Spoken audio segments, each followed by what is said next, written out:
Okay, are we ready to go over here? All right. Look at this. Okay. Yeah. Look at Mark Curtis, everybody. I'm just gonna have to say it. I'm just gonna have to say it. Gavaldige Yid. My name's Ari Bensoussan. I live in a place called Los Angeles. And Rabari, allow us to do the proper introductions. Not every day Ari Bensoussan comes to visit us in London. I don't think we need that. I think we're okay. All right, go for it. Yitzi, to tell you, I'm setting up my notes still. So go for it. No, just quickly. First and foremost, most important is just to mention this series, and this is the final of a 4-part series. The entire series, including tonight's Shuir, has been sponsored Leilei Nishmat Stephen Okrent, who was Avram Leib ben Pinchas Moshe, and therefore all the words of Torah that we've shared over the last few weeks, and including the wonderful, inspiring words we're about to hear from Rabbi Ari Bensoussan, is for the Aliyah of his neshama. So Baruch Hashem, we are very, very blessed in the Chazak family to have from all the way across the other side of the world a superstar Rabbi Ari Bensoussan, who is crazy busy. It's about 3 o'clock in the morning for him, but he got up. I'm just kidding. He got up anyway to share Torah with us. We really are blessed that the theme of the series has been called Awakening the Sleeping Giant. We've tried to express what it means to awaken the greatness within each and every one of us.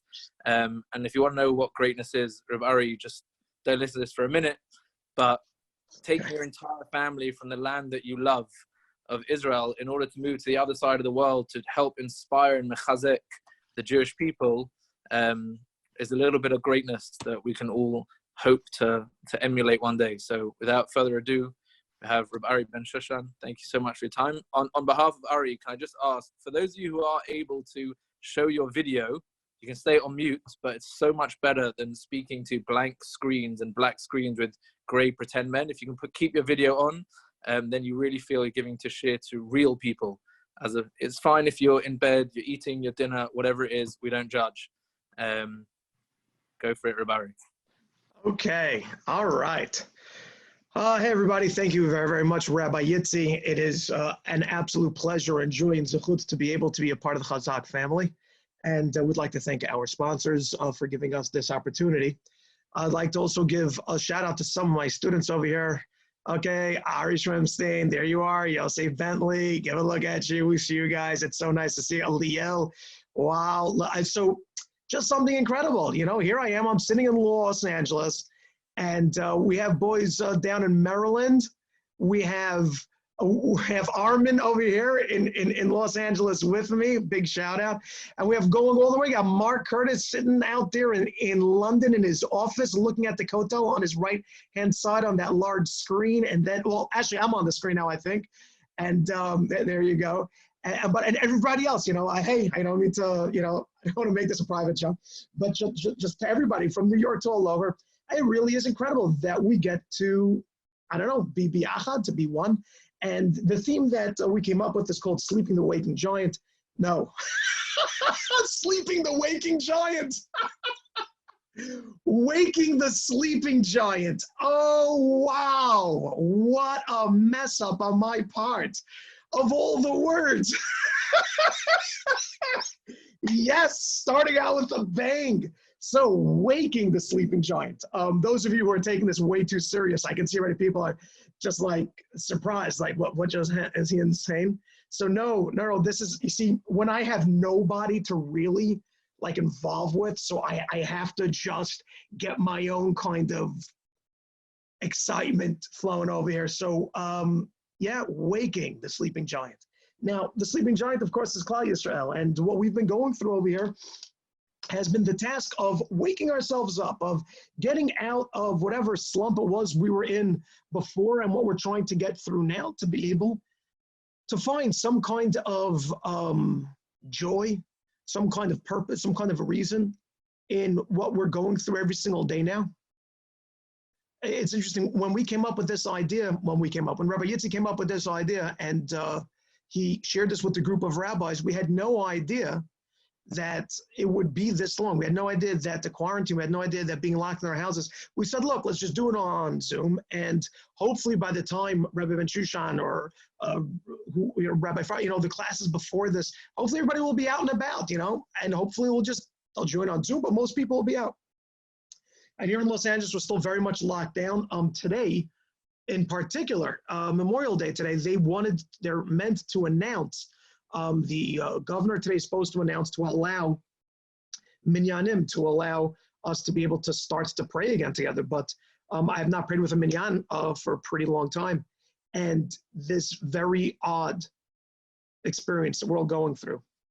So I would like to maybe throw in a couple of different ideas, not to take anybody's time all that much, but let's get started. The idea I want to share with you is an idea that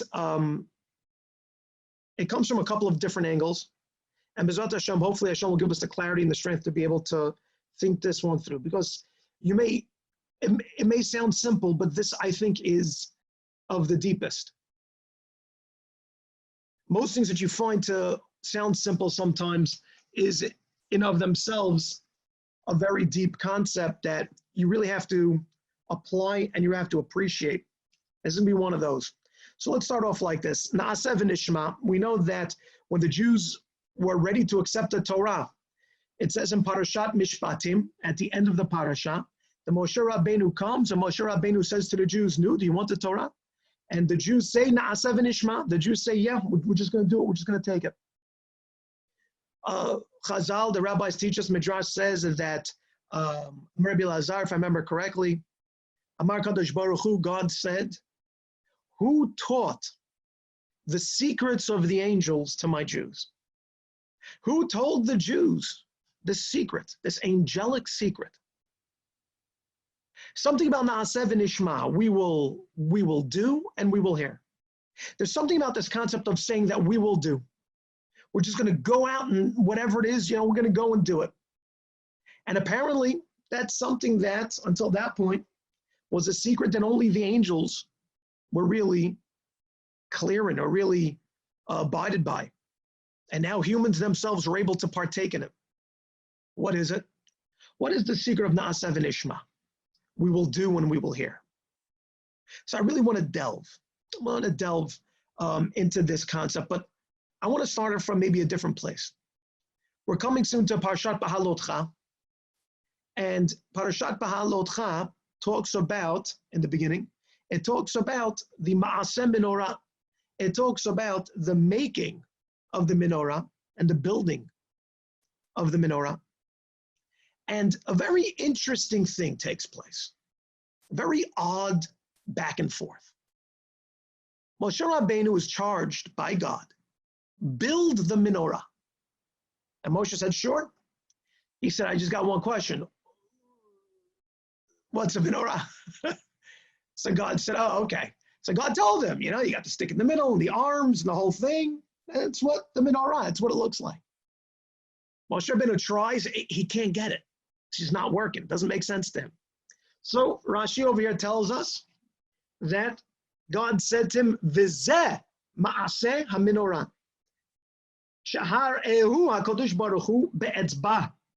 God had to show Moshe Rabbeinu with his finger. God had to point to it. Lefi she'nitkashe ba. Lakach nemar v'zeh. God had to go and point to it and say to Moshe Rabbeinu, this is what it looks like. This is what the menorah looks like. Moshe Rabbeinu gives a look and he says, oh, okay, I got it. All right, I'm gonna build this. I got this. Moshe Rabbeinu tries to build a menorah over and over again. He's banging away at it. It's got to be miksheh zahav. It's got to be for one big piece, one big rock of gold, one big golden nugget. He's got to sit there and melt and do and hit and it's not going. It's just not working. And he builds it up. He's trying to get it over there and it falls over. He realizes that the gold is too weak. It's too flimsy. It's not going to be able to hold up its weight. It's not working. It's just not working. So again, he tries. It's not going. So Moshe's like, Hashem, what am I supposed to do? It's not going. So finally, Rashi tells us what happened. God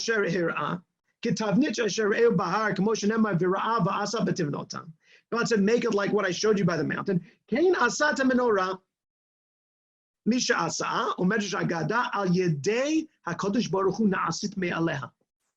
According to the second Peshat in Rashi, God himself made the menorah. Moshe Rabbeinu tries. He's begging away. Doesn't work. And God said, all right, give it here. God goes and makes the menorah. The Sfat Emet asks, and by the way, yeah, I'm just going to say it. Whether you're Sephardic or not, it's the Sfat Emes. you can't go and say Sfat Emet, and people are like, whoa, what is this? It's the Sfat Emes. And too bad. And I'm not going to, and I know Chazak passes itself off as a Sephardic organization in London. I get it. And Sephardi pride. No, I understand that. But I'm just not going to say Sfat Emet like it's normal. It's a Hasidic rabbi. He was the Sfas Emes, and that's just all there is to it. So I'm saying Sfas Emes, and too bad. So, Sfas Emes. So the Sfas Emes, the Heilige Sfas Emes, the holy Rebbe, the Sfas Emes, asks a very pointed and a very brilliant question. He says, I don't understand. What's the point of this whole thing? I mean, if God knows that Moshe Rabbeinu cannot do it, if God knows Moshe Rabbeinu cannot make the menorah, then why show it to him at all? Why go and, oh, you want to see here it is, la la. And Moshe's looking at it. And Moshe goes, he makes a whole blueprint. And he's trying to figure out, he's banging away. And Hashem's like, hey, what you doing? So I'm trying to make the menorah stop. So, yeah, are you sure that's how you should do it? It's like, what? Do you want to do it? No, it's okay. It's okay. Yeah, go ahead. He's trying to bang you. And finally Moshe's like, okay, oh infinite one, I can't make it. Hashem's like, are you in some help? It's like, yeah, I can't do this thing. So he goes and he makes it. Here we go again. The Sfas Emes, why go through this entire banter? Why go through this whole back and forth of God showing him the picture, Moshe Rabbeinu not being able to do it, banging at the thing, and then finally when it doesn't work, God comes through and God makes it happen. What's the point? Meaning there has to be some kind of a focus. There has to be some kind of a limud, something that we can address that is so valuable. And says the Sfas Emes, something incredible. Mark L'chaim, says, Yid. Says the Sfas Emes like this. God was telling Moshe Rabbeinu, we all have dreams. We all have massive hopes. We all have a future that we want to make so incredibly beautiful, so worthwhile, something that we've felt accomplished for. God will not do something impossible, something supernatural, something above the ordinary. God will not do it for you unless you have a clear vision of what you want to do first. The menorah, it was supernatural. Physically, it was an engineering enigma. It didn't make sense. To have made it just with gold and to have it stand, they just couldn't do it. It didn't make sense. And Moshe Rabbeinu is there, he's baking away at this thing that physically, it just can't stand. Gravity's the enemy over there. It's just not allowing this thing to stand. But God would only come and help if Moshe Rabbeinu had a clear vision as to what he wanted to do beyond the natural. So God had to show him a picture of the menorah. And God said, I want you to get this clear, because until you have it clear, it's not going to happen even from the providence of God Almighty. Moshe Rabbeinu, make a blueprint. And if it's so clear to you, I want you to even start the building of it. And when you bang away and you feel, man, this is impossible, I can't do this. So then providence, then hashgacha, so then God himself comes through and makes the impossible within reach. But it's only when we begin with a clear vision So many of us, Rabbi Berkowitz, my Rebbe, would tell us, so many of us want to become Talmidei Chachamim. So many of us want to learn so much. But if we don't have a clear vision as to what it is that we want to become, and we don't have a clear vision in how we're going to get there, you see, to awake the sleeping giant with just simple bravado, with just hoo-ha, with just, yeah, we're going to do it. To just do it with some niceties and to give you a very sweet story that spoke to your soul for a little, all I did was throw some fuel into an already existing fire called your godly soul, but without a clarity as to how to take the next step for the giant to then walk and stand on his own 2 feet, to stretch and actually dare to touch the heavens, to be able to accomplish that without clarity, without a plan, without knowing what it is that you want to get to, God doesn't help.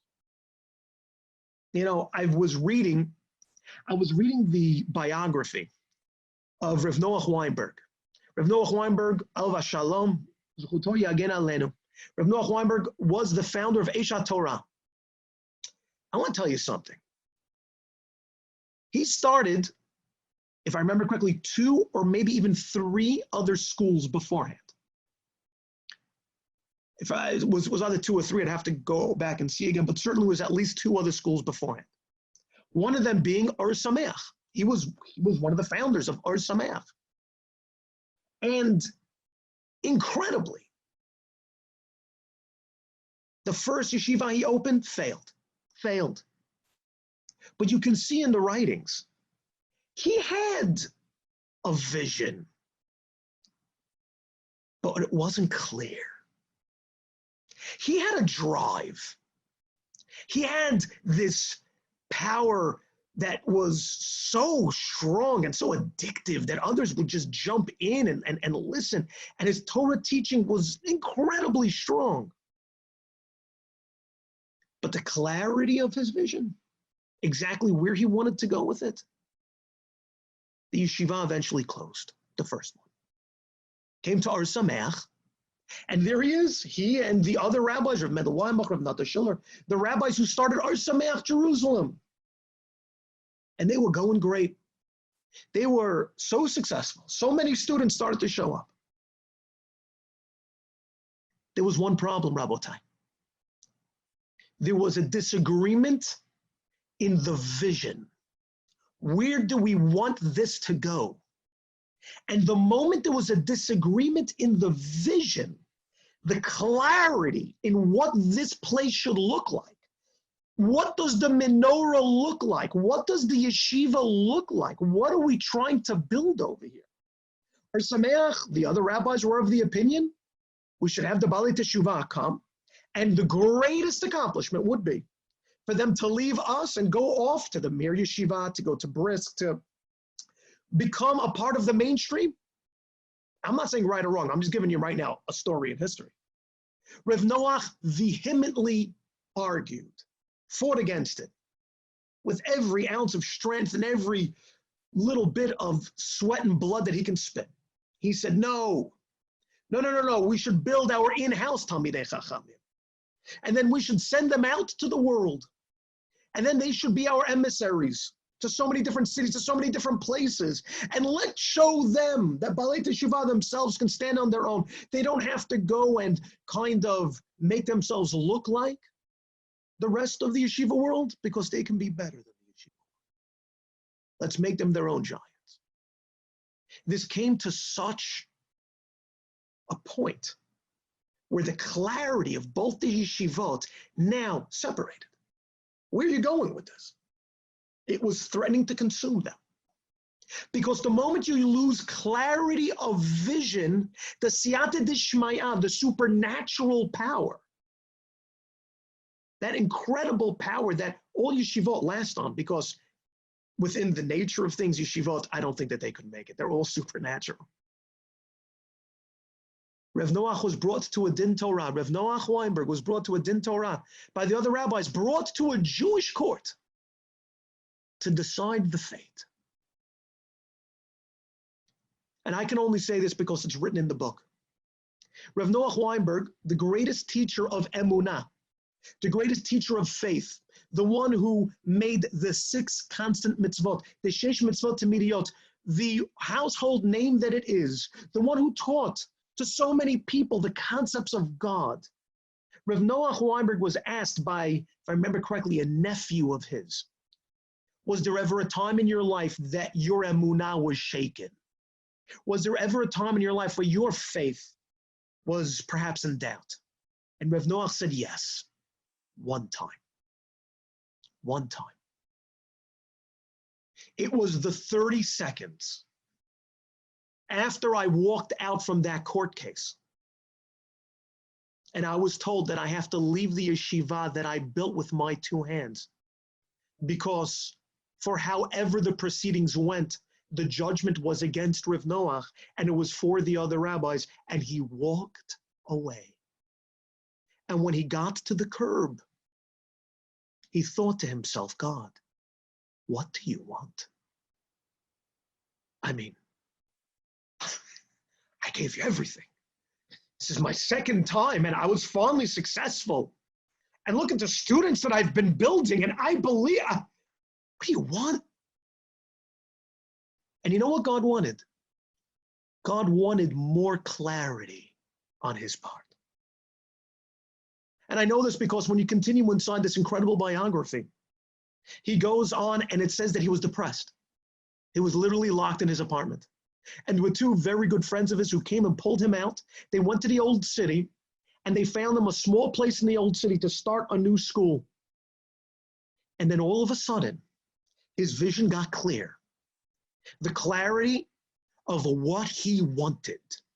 And you see, guys, he had to go through his first yeshiva to even have the concept of Balei Teshuvah. The second yeshiva, he needed to go through that Or Sameach leg of his journey, because if he didn't have that argument, he wouldn't have been able to clarify what it was that he didn't want.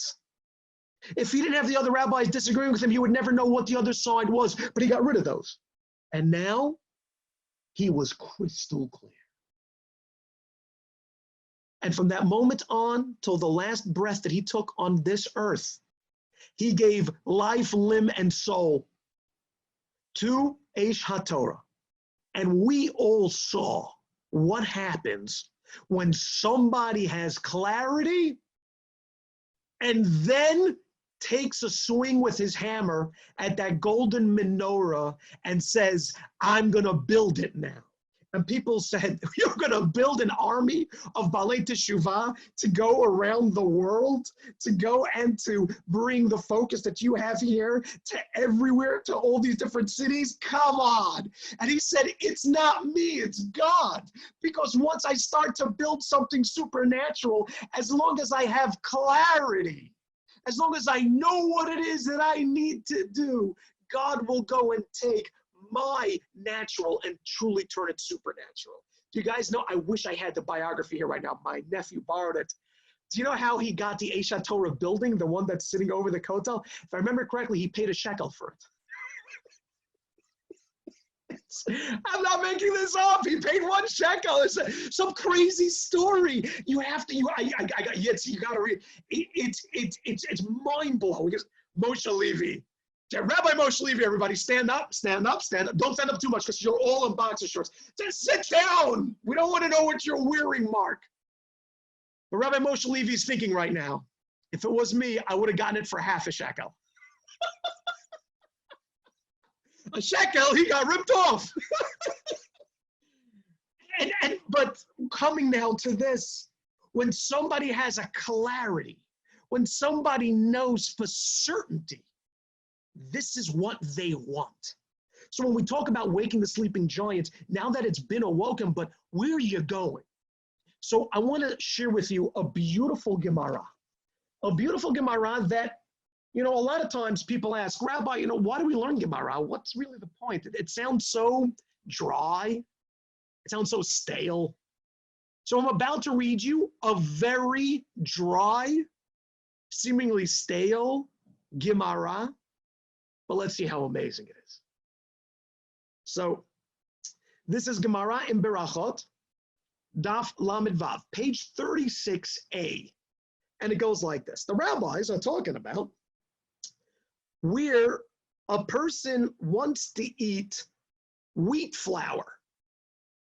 The guy's just like, I can't, I got to eat myself some of that yummy wheat flour. So basically wheat that you grind up and it's flour. And then flour. So, kimcha dechiti, wheat flour. Rabbi Yehuda Omer, borei pri adama. You make borei pri adama because it's wheat. And because it's wheat, that's what it comes from. And so there, I don't know, do you guys have like a funny word for wheat in London? I mean, I know that eggplant you call aubergine. I don't even know how, where that started. Like, all right, what if we called it aubergine? Okay, so I don't know if you have a funny word for wheat, but WHEAT, that's something, because I see a lot of people wondering like, all right, what's wheat then? Oi Siri, what's wheat in America? I don't, so it's the stuff that grows from the ground. And when it's turned into flour, we make bar pri adama. Rav Nachman Amar, shahakol niya b'dvaro. You make a shahakol. It now has changed. It's no longer wheat. Rabbi Nachman says, now that it changed, so it's a new entity. Because it's a new entity, and so therefore you make this baracha of shahakol niya b'dvaro. What's this argument? I'm the Rav Nachman.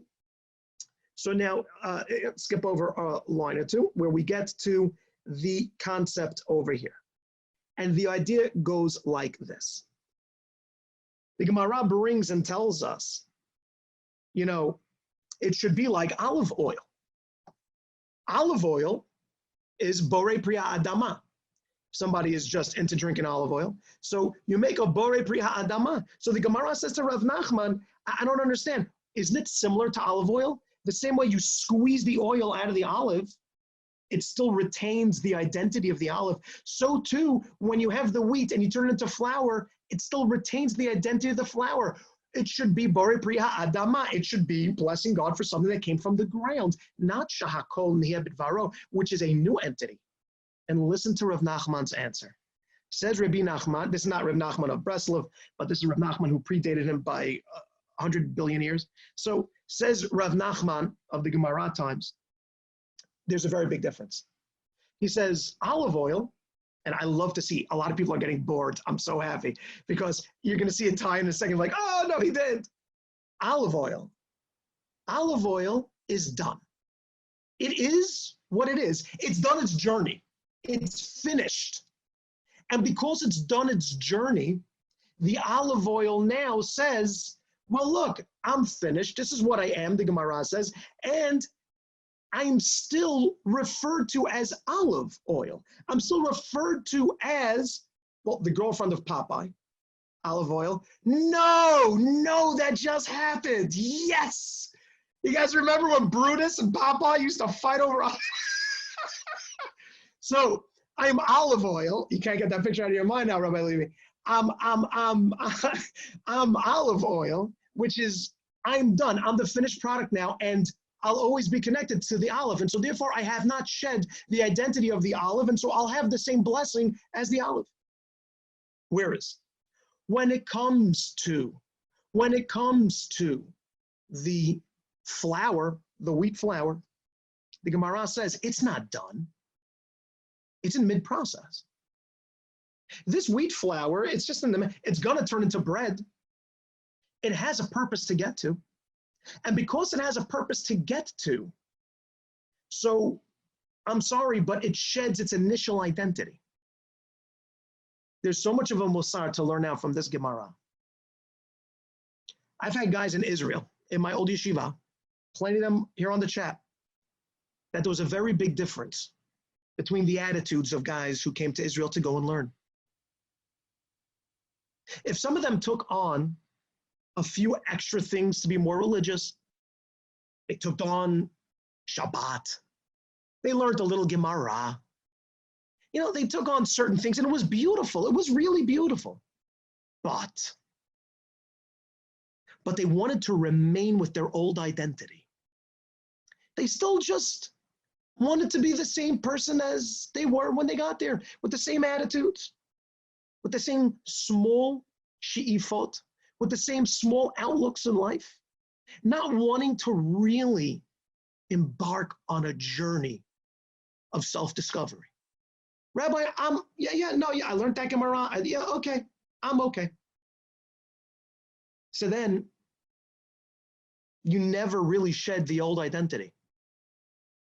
The Gemara tells us if the middle of the road is where you climax and that's your end, the olive oil remains the olive. Whereas, and this is a very deep point, the flour, the wheat flour, because it plans to become bread, in this stage right now, it's already lost and shed the identity of what it once was. Because it plans to become great.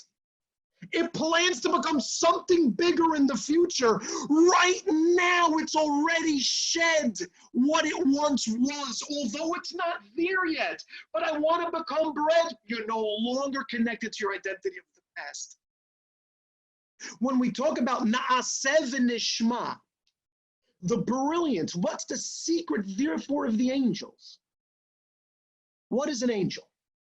An angel is an extension of God, and what we know about the angels is simply this. They do one task clearly. When the angels came to Abraham, each one had their one task, and that was it.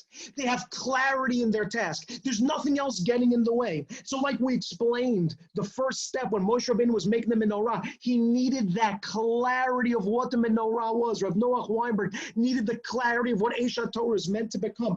An angel gets its task because it has clarity of where it needs to go to. When you have a clarity, a burning clarity that's demanding of you to become something bigger, you automatically shed your past. You shed everything that you are now. You've already changed. Just because you gained clarity in what it is that you want to become. Na'aseh. How could the Jews have said we want to do it, v'nishma, and then we'll hear? Because na'aseh means, I want that. I want to connect to God. My only drive, my only purpose and reason in life is to connect to that. And so because they had that clarity, they were like angels. They had one drive. And God said, wow, once they have that one drive, so then they have that angelic power, and I'm going to make it as if they already have that. Incredible. We haven't lived through a time that we were able to shed our past, that we were able to throw light on what we are not and what is not significant. We haven't lived through a time in our lives like we have in these past almost 10 weeks now, where so many people are reaching out to me saying, I want this. Na'aseh v'nishma. I want to do this. I want more. And I have more of a clarity of what I'm not supposed to be. One more time, Rav Noach Weinberg had to go through that Or Sameach leg of his life to know what his clarity was not. Rabotai, know what your clarity is not. I used to ask the guys in my old yeshiva, every year we would have one or two students who knew what they wanted to become. They knew they wanted to become an engineer, or they wanted to become a lawyer. And they knew with a clarity. And I used to ask the other students who were trying to figure out, like, what do they want to do in life, which university, what majors do they want to take? You know, we used to talk about their future. And I used to ask them, are you jealous of that guy, you know, of Baruch who wants to become the engineer? And he has, like, everybody would say the same thing. Of course I'm jealous of him. He somehow figured out what he wants to be. And because he figured out what he wants to be, now everything else is shed. Everything else is gone. There's nothing else that matters to him but his crystal clear laser focus on what he wants to become. This past time now, we were meant to shed so much of what it is that we are not. Netflix isn't as good. Sorry. So many of us were saying before this whole thing, I would love to just go home and just spend the rest of my life watching movies. Okay, so how's it been? Now that you've been doing that, how's it been? It's been empty. Wine, whiskey, meat, all these different things that maybe before we were trying to pine for or trying to get at, we've shed so much light and we've clarified that those things just aren't. Just not as important. And what do we want? What is our drive? Na'aseh v'nishma. Everybody in life says na'aseh v'nishma to something. Everybody. Everybody in life. Hey, you said it before you got married. You did. You didn't know your wife. You didn't know your husband beforehand. You knew a version of him, right? But it's like buying a brand new car. When you drive it off the lot, it's great. It's driving smooth. It's got that brand new car smell, all these fun gadgets. And what happens? It starts making noise. It doesn't listen after a while. It's not as much as, so many of us take that jump into the yawning abyss. That is life. Na'aseh v'nishma is a call that all of us answer to something. And I think that after all of this, what we should be really focusing on is trying to gain a clarity. Try to gain a clarity. What do you want to become in life? I'm not talking to 18-year-olds here. I know that. I'm talking to 40-year-olds, to 50-year-olds, to 60-year-olds, and beyond. You can still become. You can still grow. I was unfortunately asked to give a hesped. I was unfortunately asked to give a eulogy by the child of a man who passed away only a few weeks ago in New York from the coronavirus. The son who I never met, I don't know the family, he called me to say that his father would like to listen to the classes that I gave online, and that they would be honored if by the Shloshim, by the 30 days after his passing, if I can give them a class here online, a Zoom class. And I said, I'll be honored. I said, but please, you have to tell me about your father. This man at the age of 44 got married and decided to become religious at the age of 44. His wife, younger than him, they had many children. And the amount that he accomplished in Torah and in learning, when his son told me, I was crying. I can't tell you. I wasn't crying at the loss. I didn't know him. I was crying at the realization of a life well lived. Naturally, this man could not accomplish what he did. Supernaturally, he did accomplish what he did. And it's because from the age of 44, he had clarity. I'm becoming a learning person. I'm going to know all of Torah. And he had such a burning clarity. Yeah, it's beyond. But then Hashem comes and he builds the menorah for you. And that light, it gives off such a clarity for you to continue with. So to finish off, on Shavuot, Rabotai, is when we accept the Torah again. There were, the way that the Ritva explains it, there were 600,000 souls at Har Sinai, and there were 600,000 understandings of the Torah given to them. It doesn't mean so much that there were different understandings in that, because God is infinite, and the Torah, the Ramban at the beginning of his commentary on the Torah, the Ramban writes, if you were to take all 310,000 letters of the Torah and you were to mumble it and jumble it in a certain way and read it, you'd understand the reality of God Almighty himself. That means that the Torah is really itself a blueprint of the infinite.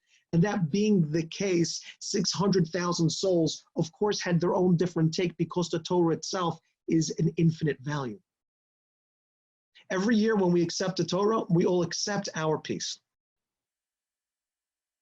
Everybody. So whether you're lucky to be by a minyan because the government allows you, or whether you're not and you have to be at home and you read the Aseret HaDibrot to yourself on the morning of Shavuot, what you're doing at the time is you're saying Na'aseh v'nishma. You're saying, I'm ready to do anything. But Hashem, I need clarity. I need clarity to know what is it that I'm meant to be doing in life. Give me this vision. Hashem, I've shed so much of what I'm clear that I'm not meant to be, of what I'm clear that is just honestly beneath me at this point. But what is it that I'm supposed to become? So, Shloshet Yemei Hagbala, the 3 days before Shavuot, the Jews were told to separate from their wives. They were told to make themselves tahor and kadosh. They were basically told, we want you to sit down, and we want you to introspect, and we want you to think. What is my drive towards godliness? You're about to get a relationship with God by Matan Torah. Be clear on what your drive is to get there. Okay, everybody. Thank you so much for listening. Chazak u'baruch to everybody for coming on. Thank you so much to Rabbi Levy. Thank you so much to Rabbi Yitzi David and to everybody else. Everybody should have a great Shavuot. And B'ezrat Hashem, soon enough, we should all be able to dance biyachad together like the Jews did by Har Sinai. And we'll only be able to do it with a clarity that we've had. And then asiyata dishmaya, help of God to take us from the natural to the supernatural. Amen v'amen. Amen. Thank you very much to Rabbi Ari for taking the time. I don't know what time it is in LA. It's like 3 a.m. or something. It's not. It's 1:30 in the afternoon. We're good. Thank you very much. Really appreciate it. The superstar that he is. Serious nefesh and always inspiring. To skill on mitzvot, health and happiness. And please give us feedback, all those that are listening. If you want, we'll do maybe another series if people aren't too zoomed out going forward. Be'ezrat Hashem. Thank you. Take care, Mark. Take care, everybody. Have a great Shavuot. Bye-bye.